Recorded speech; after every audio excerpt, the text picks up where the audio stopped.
અમે એવું છે કે ગુજરાત સરકારે એક નિર્ધાર કરેલો છે કે જે ગેંગ આધારિત ગુનાઓ છે, સંગઠિત ગુનાઓ છે તે અને લોકો શાંતિથી વળી ફરી શકે, પોતાનો માલ સુરક્ષા જળવાય તે હારું ગુજરાત સરકારે ગુજસીટોક એક્ટ 2015 પસાર કર્યું છે.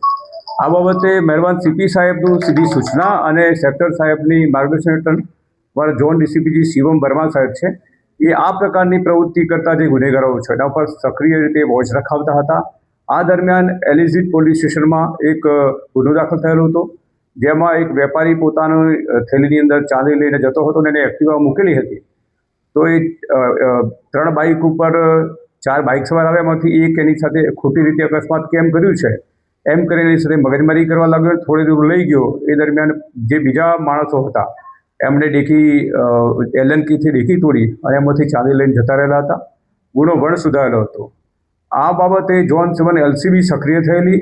એ જુદા જુદા 100 થી 150 જેટલા સીસીટીવી કેમેરાનો અભ્યાસ કર્યો અને એના આધારે અમને આ કામે મુખ્ય 2 આરોપી મુદ્દામાલ સાથે વેચવા નીકળેલા હતા એમાં મળી આવેલા, જેમાં 1 કિલો ચાંદીના 8 લાખ રૂપિયા રોકડા હતા. એમને પકડ્યા પછી ઝોન એલસીબીએ પૂછપરછ કરતા કુલ 7 ગુનાની એમણે કબૂલાત કરેલી, જેમાં સરખેજની લૂંટ પણ હતી, એલએસબીની ચોરી હતી. એ સિવાય અન્ય 5 ગુના હતા જેની ચોરી અને લૂંટમાં સંડોવાયેલા હતા. તેથી એની ગુનાહિત પ્રવૃત્તિનો અભ્યાસ કરતા અને વિશ્લેષણ કરતા ટોટલી જે આ 2 આરોપી જે છે પ્રતિક ઉર્ફે અંધો પ્રવીણભાઈ પાનવેકર, શંકુલ યોગેશભાઈ ભોકર, આ સિવાય જે 2 પકડવાના બાકી છે એમાં અજય ઉર્ફે અજુબા ગોપાલભાઈ ગાગડેકર છે અને વિશાળ ઉર્ફે ભાવુ અશોકભાઈ તનવાણી છે. આ 4 આરોપીઓથી અત્યાર સુધીમાં જુદા જુદા પોલીસ સ્ટેશનોમાં 30 જેટલા ગુનાઓ ચોરી, લૂંટ અને આર્મ્સ કરેલા છે. એમાં જે જગ્યાએ લોકોએ ગુના કર્યા છે એમાં એલિઝબેથ પોલીસ સ્ટેશન, સરખેજ, કૃષ્ણનગર, નરોડા, સોલા, ઓઢવ, શાહીબાગ, વાડજ, રખિયાલ, વસ્ત્રાપુર, સરદારનગર અને ગાંધીનગરના અડાલજ પોલીસ સ્ટેશનમાં ગુનાઓ કરેલા છે. એટલે આ ગુનાઓ પ્રમાણે એક ચોક્કસ ધ્યાન ઉપર આવ્યું કે આ એક સંગઠિત ગેંગ છે અને એ ચોક્કસ પ્રકારના ઇરાદા સાથે એક એમઓ સાથે ગુના કરે છે. તેના આધારે જે ઝોન 7ના ડીસીપી શ્રી શિવ વર્મા સાહેબે એલિઝબેથ પીઆઈસી ભુવા સાહેબ પાસે એક દરખાસ્ત તૈયાર કરવામાં આવેલી. એ દરખાસ્ત ઝોન 7 સાહેબની ઓફિસે એમના રીડરશ્રીને બધાએ મહેનત કરી અને સીપી સાહેબ તરફ ફોરવર્ડ કરેલી, જેને સીપી સાહેબ તરફથી મંજૂરી મળતા જે એલિઝબેથનો ગુનો હતો એમાં ગુજસીટોક ની કલમોનો ઉમેરો કરવામાં આવેલો. એ નામદાર કોર્ટે માન્ય રાખતા આગળની તપાસ મારા દ્વારા કરવામાં આવી છે. અમે આ કામે જે 2 આરોપી છે એની ધરપકડ કરી છે, જેમાં પ્રવીણ ઉર્ફે અંધો પ્રવીણભાઈ પાવનેકર અને શંકુલ યોગેશભાઈ ભોકર એ બંને પકડવામાં આવ્યા છે અને હાલમાં તપાસ ચાલુ છે.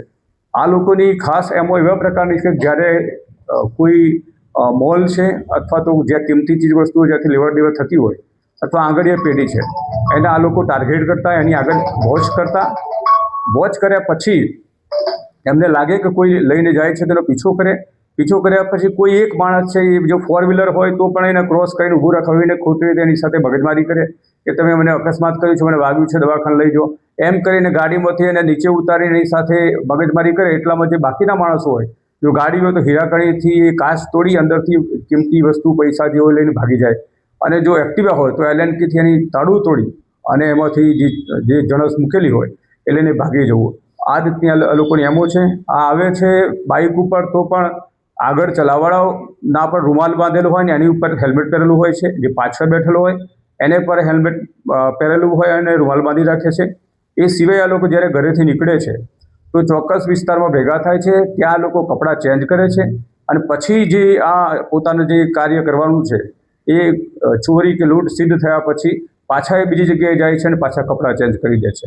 એ સિવાય જે મોટરસાઇકલો લઈને આવે છે એની જે નંબર પ્લેટ છે એ પણ ખોટી હોય છે, પરંતુ તેમાં ખાસ આ લોકોની સાવચેતી એ રાખેલી હોય છે કે જે બાઇકની નંબર પ્લેટ ખોટી હોય પરંતુ જો તે પ્રથમ દ્રષ્ટિએ જો ચેક કરો તો તમને એ જ લાગે, કારણ કે એ જ પ્રકારની બાઇકની નંબર પ્લેટ ખોટી લગાવેલી હોય છે.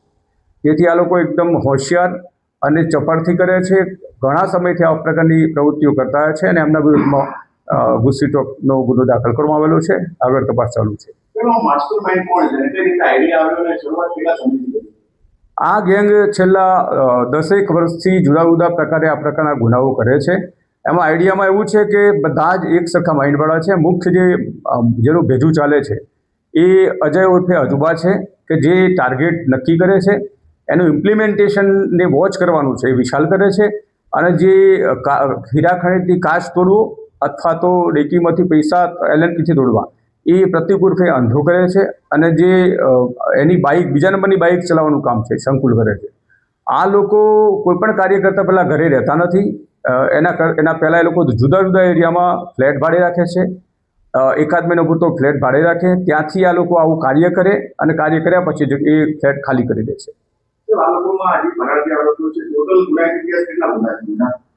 મેં આપણે જણાવ્યું પ્રમાણે ટોટલી આખી ગેંગના 30 ગુના છે. એ પૈકી જે અત્યારે પકડાયા છે એમાં પ્રતિકના ઇન્ડિવિડ્યુઅલી ગેંગ સાથેના 14 ગુના છે, અને જે સંકુલ છે એના ઇન્ડિવિડ્યુઅલી આ ગેંગ સાથેના 11 ગુના છે.